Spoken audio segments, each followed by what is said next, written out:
so today I'm going to be reading 11 Before 12 by Lisa Greenwald, Part 1. So let's get started.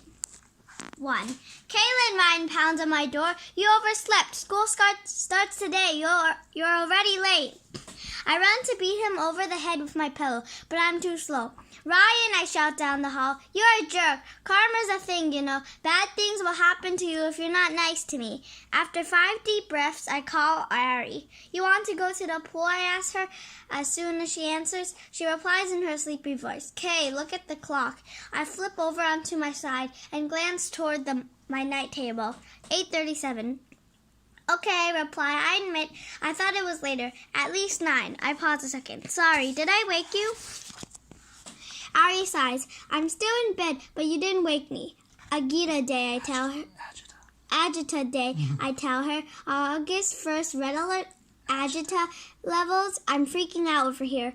August 1 signals the end of summer, even though you still have almost a month left. August 1st means school is starting school soon, even though it's still 29 days away. Okay, Lynn, she laughs. Take a few breaths. I'll get my bathing suit on and be at your house in an hour. I already have my pool bag packed because I had a feeling you'd be stressing. Perfect, I sighed with relief. Come as soon as possible, but definitely by 9:37, okay? You said an hour. Okay, I'm up. And you're never going to believe this, she says, half distracted. I'm getting new across the street neighbors. Really? I finally get out of my bed and grab my purple one piece from my dresser drawer. The scribe. She pauses a second, and I'm not totally sure she heard me. They're moving the couch in right now, she explains. I can't tell how many kids there are, but there's one who looks like he's our age. A boy, I squeal? Yeah, he's playing basketball right now. She stops talking. Oop, he just hit one of the movers in the head with the ball. Tell me more, I said, dabbing sunscreen dots all over my face. They say it takes at least half an hour for it to really absorb into the skin, and my fair Irish complexion needs all the protection it can get. I only take after my Italian ancestors in the Agita department, I guess. He went inside. She explains. I think he got in trouble. I saw a woman, probably his mom, shaking her hands at him. Oops. I stepped into my bathing suit, holding the phone in the crook of my neck. Oh, wait. Now they're back outside, taking a family photo in front of the house. She pauses. He has a little sister. I think they're biracial. White mom, black dad. Interesting, I say. Maybe his sister is Gemma's age. Maybe. I can tell she's still staring out the window at them, only half listening to me. By the way, Ryan is insisting that red X thing is true. You haven't heard about that, right? I ask. Kaylin, she snaps in a jokey way. No. He's totally messing with you. Okay, go get your pool bag ready. Eat breakfast, and I'll be there as soon as I can. I grab my backpack and throw in my sunscreen, a change of clothes, and the summer reading book I haven't finished yet. I'm having a hard time getting into My Brother Sam is Dead, although from what I've read, it makes my life seem pretty easy. I hear Ari's instructions in my head as I get ready, and I already feel calmer. Her soft voice. She's never really flustered by anything. I stare at my watch again. 9:35. I wait for Ari on the front steps. I'm trying to stay as far away from my brother as possible. Ari still has 2 minutes, but I wish she was here already. I stand up and look for her, but she's nowhere in sight. She's going to be late on Agita day. I learned the word agita from my mom. She's part Italian, and she learned it from her grandmother, who was 100% Italian and apparently said it all the time. It basically means anxiety, stress, heartburn, aggravation, stuff like that. I don't know what my great-grandma's agita was about, but mine is pretty clear, starting middle school. A few minutes later, I spot Ari at the end of the block, and I walk down the driveway to meet her. She strolls toward me, hair up in a bun with her favorite heart sunglasses on. Her pink and white striped tote hangs over her shoulder like it's the lightest thing in the world. I brought you an extra hair tie, she says, showing me her wrist, since you always forget. Thanks, I say. Let's go in, so I grab my stuff. I've had the worst morning. What happened, she asks, after a sip from her water bottle. I look around for my brother. I can't even talk about it. Ryan and I got into this huge fight last night. I dumped a bowl of cereal on his head. That's how bad it got. Right as his friend Tyler walked in the door. Wow, Ari says. When we get inside, Ari heads straight into the den and sits down in the brown recliner. It used to be my dad's favorite, but before he moved out. I think about him every time I see the chair. I should be over it by now. He doesn't miss the recliner. He doesn't miss us. He hardly even calls. I've been thinking, Ari says, slipping off her flip-flops and putting her feet on the ottoman. I'm going to go by Ariana when school starts. My heart pounds when she says this, like more announcement and confessions are coming, like she's going to tell me stuff I don't want to hear. I pick at the mosquito bite on my cheek and try to listen. She looks at me crooked and comes to join me on the couch. Ari, or I guess I should say Ariana, sits up straight, cross-legged, facing me. You know, because it's a new school, I should have a new name. Sounds more mature, sophisticated, that kind of thing. I nod, but all I can think about is that I need a thing like that. I need to do something big, but something to change myself before middle school. But I don't have a nickname people use. And I can't get a whole new wardrobe.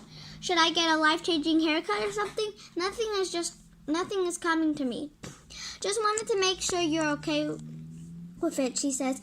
I know how you are with change. I saw that away, but I'm kind of glad that she gets about me, that she knows I'm terrible with change. You're already sophisticated through Ari, I remind her.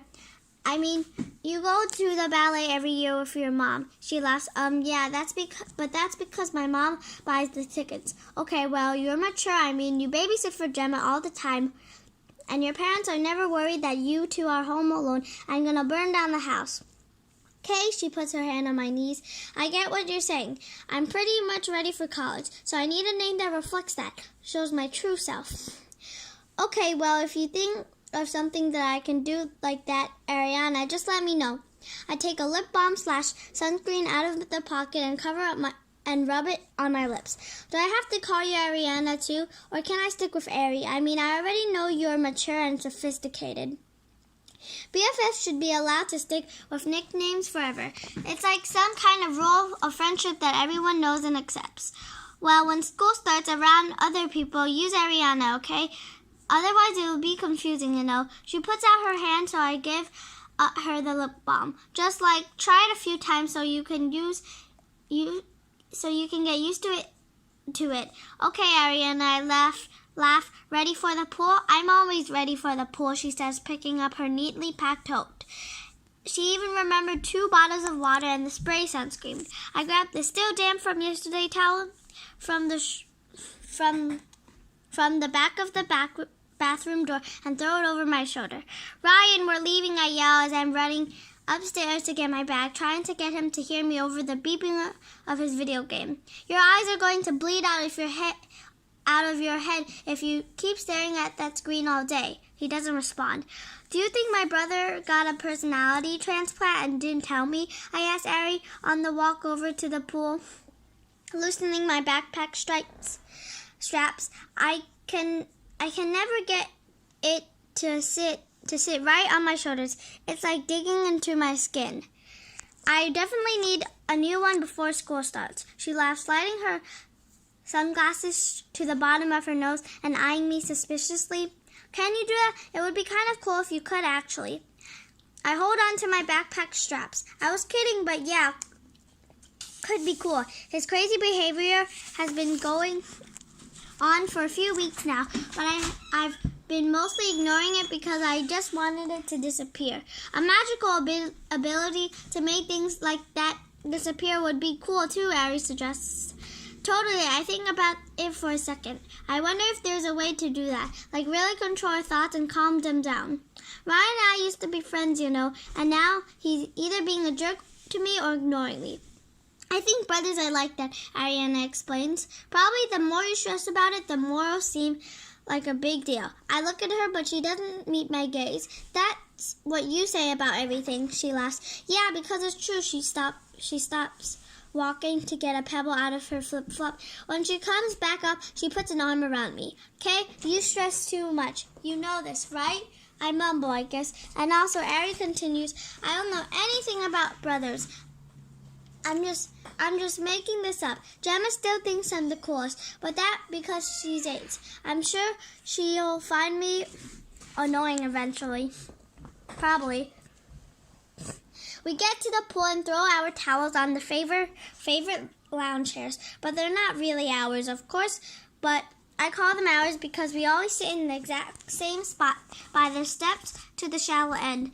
It's half sun, half shade, the best spot at the pool. Ari goes to the bathroom while I lather on more sunscreen. I'm about to jump in the water when, out of the corner of my eye, I notice Tyler sitting on the lifeguard chair. I look away and spend all my energy trying to focus on making sure every dab of sunscreen is smoothed in. I examine the little tan dots on my legs and inspect my chipping predator. Hey, Kaylin, he says. Hey, I pretend that I didn't see him sitting there when I clearly did. I didn't know you were working here. I've been here like every day this summer and I've never seen you. I'm just filling in for August, he says. I'm still training, really. I want to work as a lifeguard when I'm in high school.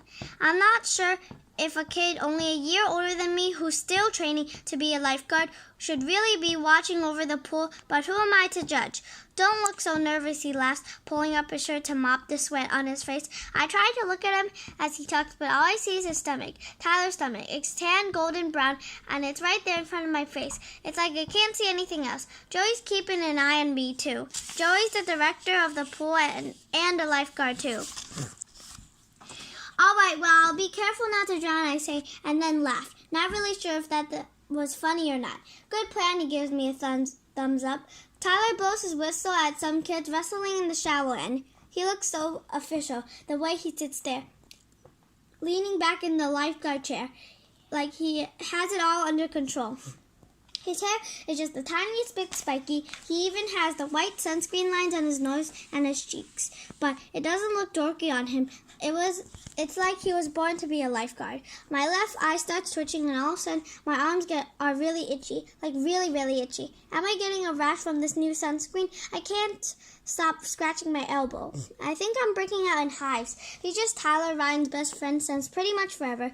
But I can't look at him all of a sudden. I need to focus my eyes anywhere else. Suddenly, just talking to Tyler makes me feel like I'm about to pass out. And seriously, why is Ari taking 300 years in the bathroom? Finally, she gets back. Ari, I pull her close and whisper, this is so random, but do you think Tyler's cute? She looks around like she can't find him, and I nudge my head up toward the lifeguard chair to show her where he is. Maybe, she shrugs, sitting down at the edge of my lounge chair. Never really thought about it. Let me look at him closer. No, don't, I hit her on the arm. Ouch, Kaylin, she gives me a crooked look. Sorry, I feel his presence in this odd way, like I know he's close by. It's like an itch that is so super itchy, but I'm not allowed to scratch it. Ari nudged her head towards mine and whispers, I'm sorry to tell you this because Agita Day and all, but Brooke and Lily are here. What? Really? I'm completely zapped out of Tyler thoughts. I scanned the pool to find them. Yeah, I guess they're back from camp. Ari looks over toward the deep end. They're over there with that group of boys, Chase, Selwitz, and I know a few of those other boys from Hebrew school. Brooke, Lily, and Kaylin. We call ourselves Blick for BLK, kind of a dumb name now that I think about it. And we loved each other. We met in baby music class, and our moms became friends, and then we became friends. And I figured it would be like that forever. But then overnight it just wasn't. Brooke and Lily were scooped up by the phone girls. I called them that because they were the first ones to get cell phones. And I wasn't scooped. I was A freezer burnt pit of ice cream left to melt on the counter until Ari moved to her school in 4th grade. Is Tamara here too? I asked. Are you guys still gonna be Tamari this year? Tamara is Ari's Hebrew school BFF. She jokes that Tamar's the me of Hebrew school, since Tamara doesn't go to school with us. People need a BFF wherever they are. It's a simple fact of life. I think we're done with Tamari. She laughs at the name combination they made up. Are you still jealous about that, Kay? She side-eyes me. No, I groan and look away. God, why are Brooke and Lily back already? And is one of them going out with Chase? Last summer, Brooke and Lily went to the same sleepaway camp as the Phone Girls, and they just loved it. I overheard them talking about it all the time like it was the best thing ever, and they were hanging out with celebrities or something. Ari leans in close and puts her hand on my shoulders. Come on, let's swim. It'll clear her head. She takes my hand and leads me over to the pool, and we jump in together, holding hands, the way we always do. It's probably babyish, and I wonder if I should tell her that we should just jump in on our own from on now, or maybe even use the steps like normal civilized people. They have mozzarella sticks at the snack bar today, Ari says, treading water and changing the subject entirely. What are the other specials, I ask. Even though eating is the last thing I want to do, my stomach is more knotted up than the rope we had to climb in gym last year. I can't think about Brooke and Lily. I can't talk to them or ask them about camp or anything without feeling totally embarrassed. It's easier when I pretend they don't exist. Maybe there are things you just never get over, like friendship endings and your dad leaving, and who knows what else. Maybe I should make a never get over list in my mind and just accept that some things need to stay there.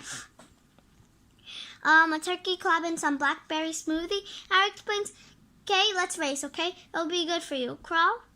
I nod. It's our best stroke for sure. We take places on the wall at the shallow end, and we ask Rebecca, one of the other lifeguards, if she'll tell us when to go.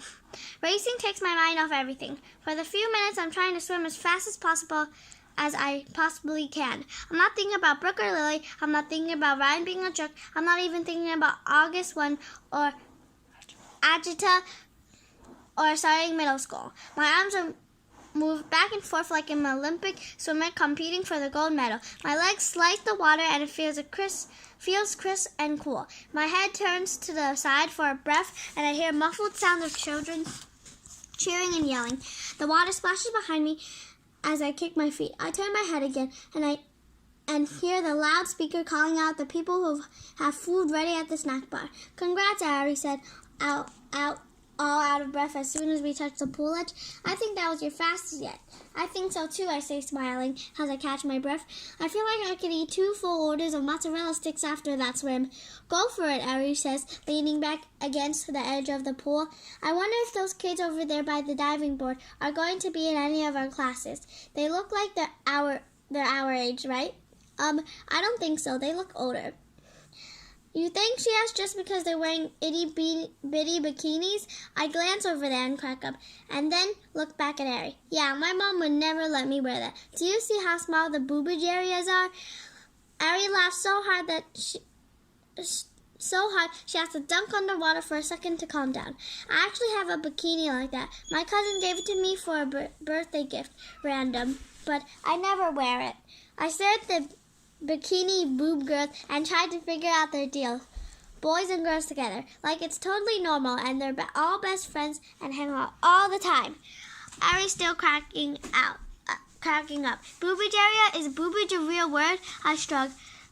No clue. It should be, right? Let's just say it's a lot, and it'll be becoming a thing. Boobage, I whisper to her. Boobage, she whispers back. We can't say it without laughing. I know, she shrieks. We flick water at each other and then flip over to practice our one-arm handstands. So, what if this stuff is babyish? We're still having fun, and at least the boobage areas of our bathing suits actually cover up our boobage. If it were up to me, we'd skip middle school and live at the pool forever. So I'm going to stop here. I hope you enjoy my video. Bye!